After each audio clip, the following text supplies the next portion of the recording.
So hello and a very good evening YouTube. This is the Honda Highness CB350 and today I'm going to be giving you my first ride impressions of the motorcycle. So talking about the heart of the motorcycle, it comes with a 348cc single cylinder engine which produces 21 PS of power and 30 Newton meters of torque. Talking about the braking setup of the motorcycle, it comes with a 310mm disc at the front and a 240mm disc at the back. Talking about the tire sizes, at the front we get a 100 by 90 19-incher and at the back we get a 130 by 17 18-inch. Talking about the seat height of the motorcycle, so it is 800mm.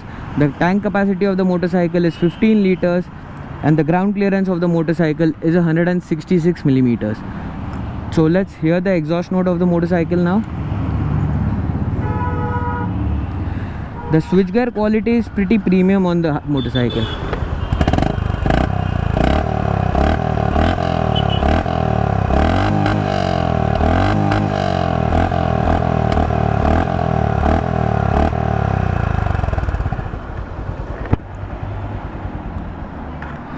Talking about the lights of the motorcycle, all the lights on the motorcycle are LED. Let me show you the indicators also. They have a dedicated hazard light switch over here, so that's a good thing, Honda. So all the lights over here are LED, the tail light, the indicators at the back.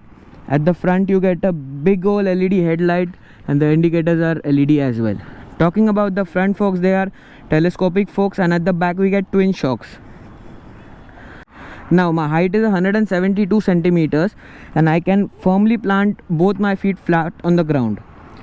So let's take a look at the instrument cluster of the motorcycle. Here we get a gear position indicator, we get the range, we get the battery voltage, we get the time and odometer and 2 trip meters. And here is the neutral, ABS and traction control light. So talking about the switch gear, the pass light switch is over here. The horn switch is above the indicator, where it's not very usual to have the horn switch above. And this is the DLX version, so it has only a single horn. The DLX Pro version has dual horns. So let's start the motorcycle up and let's see how it rides. The gearing is pretty tall, I can already see it. The gearing is pretty tall and Honda has done it to increase and get the most out of the motorcycle's engine, to increase the mileage of the motorcycle.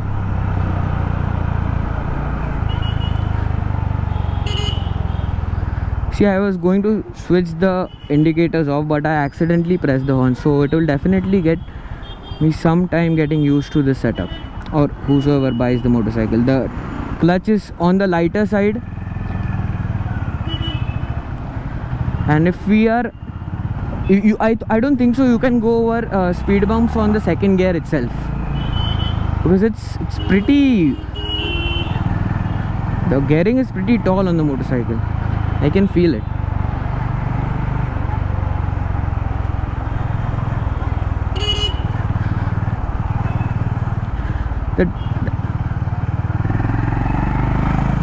And there are not many differences between the DLX and the DLX Pro.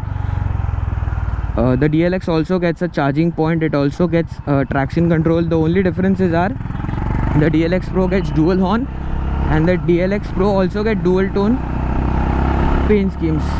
Whoa, third gear 70-80 kilometers per hour, not an issue at all. So the engine's bloody refined, like you can't feel vibrations. Actually the mirrors start vibrating when you're idling. Case is ulta. Most of the motorcycles, when they reach the red line, the mirrors start to vibrate, but the view behind is pretty decent, but the mirrors are too small for my liking. And